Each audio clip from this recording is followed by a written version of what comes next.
Onc Live Insights is a video editorial program produced by Onc Live.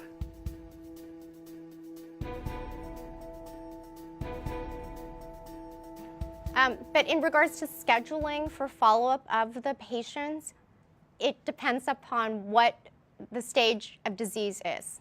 So early stage patients, if they're getting treatment, at least the setting of colorectal cancer, you have to take into account if they have rectal cancer, are they getting radiation, are they going to surgery? Whereas if they've already had surgery in colon cancer, then they're only doing 6 months of chemotherapy. So those are very, very different in regards to in terms of follow-up. At least for early stage patients, I always tell my patients up front, once you've completed your chemotherapy, we will be doing these other studies. I think it's very important because they like to plan out basically what will happen with their job, can they go on vacation after their treatment's completed, etc. That's a very different story from the patient with metastatic disease that is not going to be surgically cured, because in that setting, there is no end date.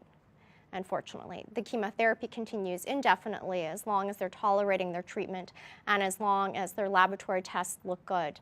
It's a very, very different scenario. And I've seen some instances where some community physicians believe that they're only going to give their patient 6 months of treatment as if they're an early stage patient, because in their mind they think that 6 months should be adequate.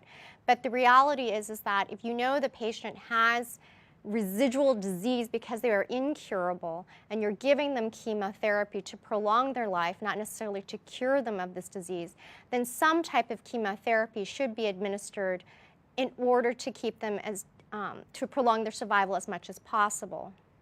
Now, obviously, everybody doesn't want to be on chemotherapy indefinitely at a set interval every 2 to 3 weeks. I mean, the reality is you do have to allow patient treatment breaks. I think that's very, very reasonable, and I always work with the patients in order to do so. But I also make sure that they understand that those treatment breaks are not indefinite treatment breaks. They're for maybe 2, 4, or 6 weeks.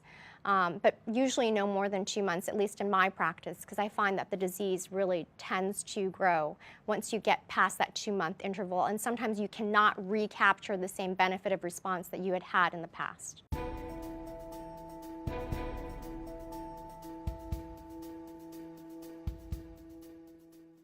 If you've been told that you have metastatic colon cancer, and they've also looked and said there can't be surgery, the hardest thing you're going to hear, the worst news we have, is that we can't fix you. We can help you. We can extend your survival. We can keep you alive longer with treatments. But today, we don't have medicines that are going to make the cancer go away. All right?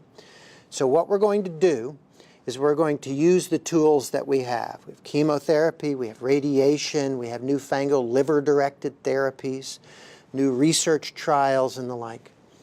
And so we're going to use all of those tools. Think of them as chess pieces. And we're going to move some now. We're going to save some for later. We might move one more than once. We might move it even more than twice. And we're going to play a smart chess game that balances the toxicity and side effects versus the control of the cancer. Priority, control the cancer. Sometimes we can do that with 1 or 2 drugs. Sometimes we need to have our foot on the pedal a little harder and use more medicines.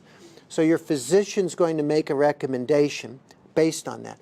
Often, we put our foot on the pedal a little hard at the beginning. We use multiple medicines, but then we let up. If we're moving pretty good and the cancer's under control, we lighten up in what we call maintenance therapy.